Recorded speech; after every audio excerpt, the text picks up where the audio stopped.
যুদ্ধবিরতি চলছে, কিন্তু গাজায় আবার বিমান হামলা। নারী ও শিশুসহ নিহত অন্তত ৩২ জন। তাহলে এই যুদ্ধবিরতির মানে কি?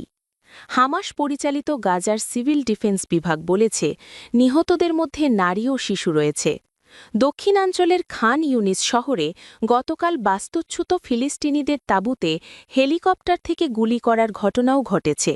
যুদ্ধবিরতির দ্বিতীয় পর্যায় শুরুর পর শনিবারের এসব হামলাকে সবচেয়ে জোরালো বলে মনে করেছেন ফিলিস্তিনিরা।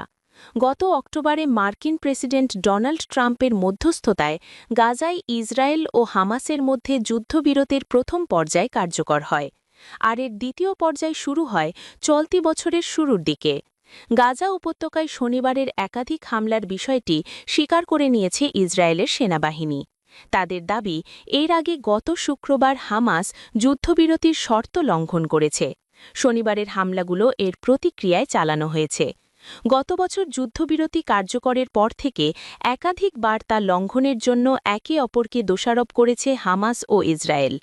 হামলার বিষয়ে এক বিবৃতিতে ইসরায়েলের সেনাবাহিনী জানিয়েছে, গাজা উপত্যকার পূর্ব রাফা এলাকায় ভূগর্ভস্থ সন্ত্রাসী অবকাঠামো থেকে ৮ জন সন্ত্রাসীকে বের হতে দেখা গেছে।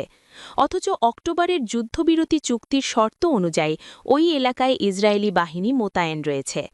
বিবৃতিতে আরও বলা হয়েছে, ইসরায়েলি সিকিউরিটি এজেন্সির সঙ্গে দেশটির সেনাবাহিনী একযোগে গাজার বিভিন্ন লক্ষ্যবস্তুতে হামলা চালিয়েছে।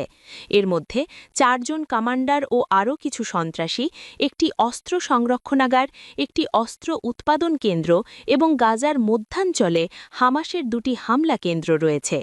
এদিকে শনিবারের বিমান হামলার সমালোচনা করেছে হামাস। সংগঠনটি যুক্তরাষ্ট্রকে অবিলম্বে পদক্ষেপ নেওয়ার আহ্বান জানিয়েছে। হামাস বলেছে, যুদ্ধবিরতির লঙ্ঘনের সর্বশেষ ঘটনা এটাই প্রমাণ করে, গাজা উপত্যকায় ইসরায়েল নির্মম গণহত্যামূলক যুদ্ধ এখনও চালিয়ে যাচ্ছে।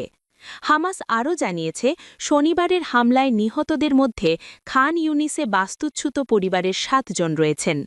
সিভিল ডিফেন্সের মুখপাত্র জানান, হামলাগুলো আবাসিক ভবন, তাঁবু, আশ্রয়কেন্দ্র এবং একটি পুলিশ স্টেশনকে লক্ষ্য করে চালানো হয়েছে।